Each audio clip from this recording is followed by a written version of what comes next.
So ayun na nga guys, lilifting kami na ngayon ng beam. Ngayon yung beam, ayan. Ilalagay namin yan doon, yun. Tinutuwid pa nila yung bakal. Lalagay namin yan doon, tapos na. Guys, nailagay na namin yung beam. Direction na namin.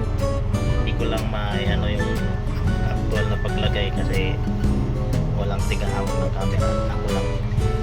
Kasi walang maghahawak ng joystick. Kaya yan. Binidyo ko lang na ganyan. Oh, maglalagay kami ulit ng isa. Guys, ayan. Direction ulit namin yan.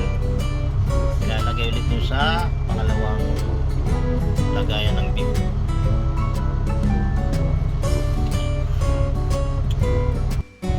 Ayan o, tinutuslok pa yung butas. Kung kasama ko, nililinis yung butas. Ayan yan, magkabilaan yan. Bago buhatin, lilinisin muna yung butas.